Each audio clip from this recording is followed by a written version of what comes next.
Good to be with you again.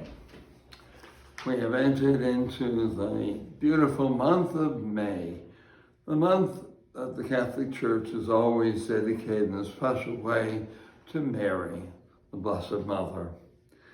And of course, we're approaching Mother's Day, when we celebrate a person who's been so important in our lives. And certainly the Lord God has given us a second mother, Mary. I know some people have said if God didn't give us Mary, we would have had to invent her. She's so important in our lives.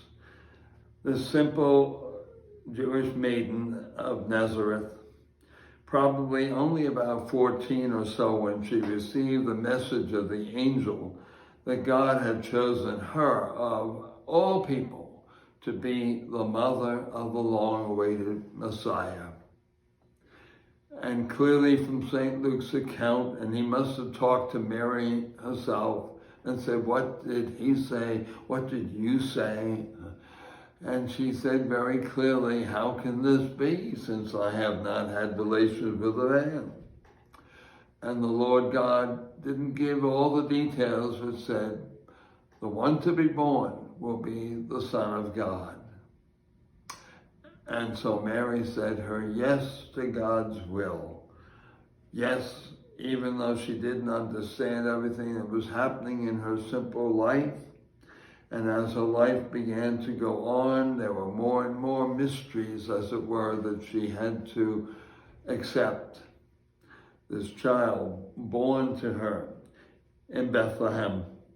And when she presented that child with Joseph in the temple, as required by the law of Moses, she was told, "This child will be the rise and fall of many in Israel, and a sign to be contradicted." A sign to be contradicted. He would be rejected by his own. Yes, we celebrate the 7 sorrows of Mary, when she learned that awful destiny of her son, when she lost him for 3 days in the temple of Jerusalem when he was 12, and then she was there all through the Passion, seeing him carry the cross to his execution, holding his broken, dead corpse in her arms before the burial. What a life Mary had. And Jesus on the cross, as he was about to die, we know, gave her to all of us. He said to St. John, the teenage apostle, "Behold your mother," and to Mary, "Behold your son." Mary would have been in pretty desperate straits in that society, with her husband deceased, and now her only son put to death.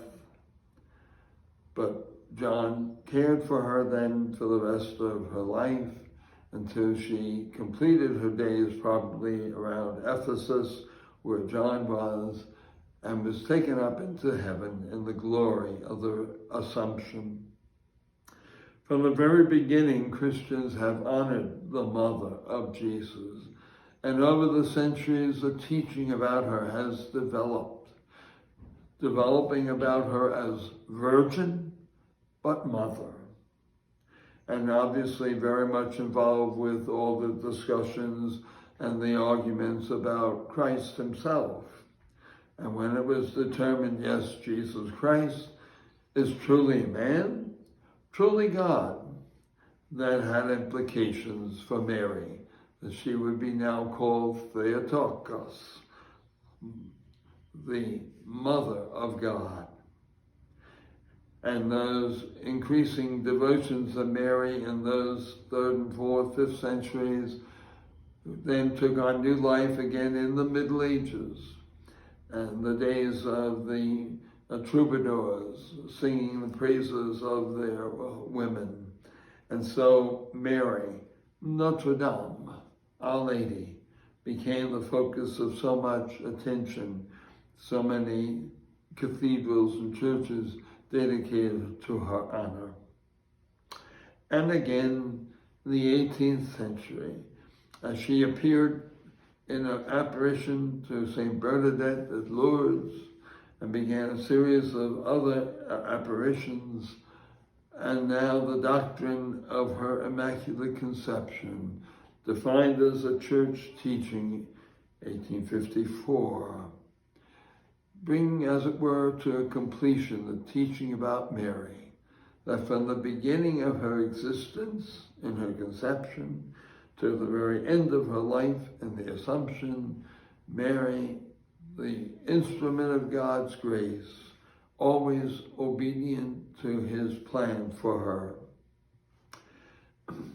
I know many of us have special devotions to Mary, perhaps under one or the other, the various titles given to her. My own is, of course, Our Lady Perpetual Help. I was baptized in her church and indeed received my first communion, made my first confession there in Our Lady Perpetual Help Church, conducted by the Redemptorist Fathers.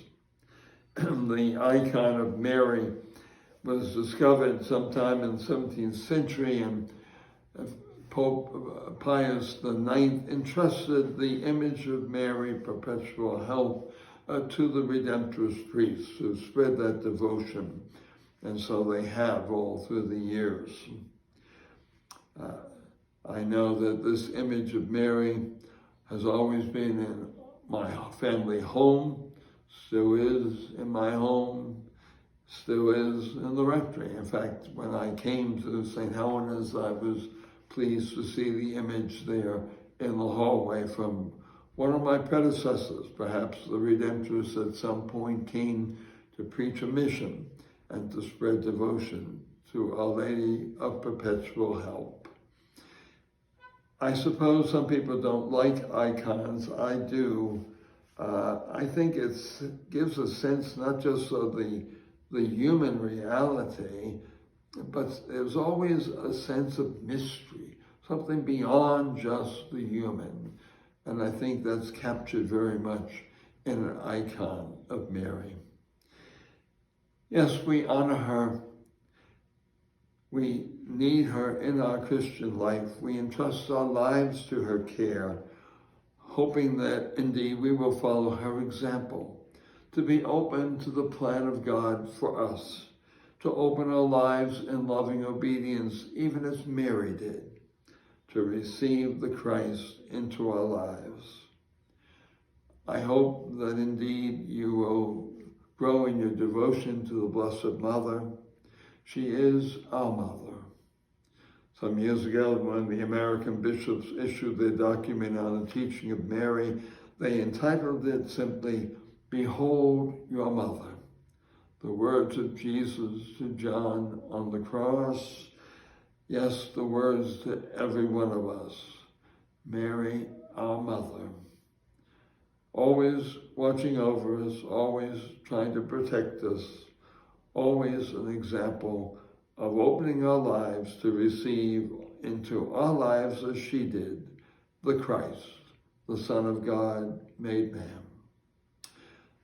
And yes, on this Mother's Day, we honor Mary with our May procession at the end of each Mass on Sundays.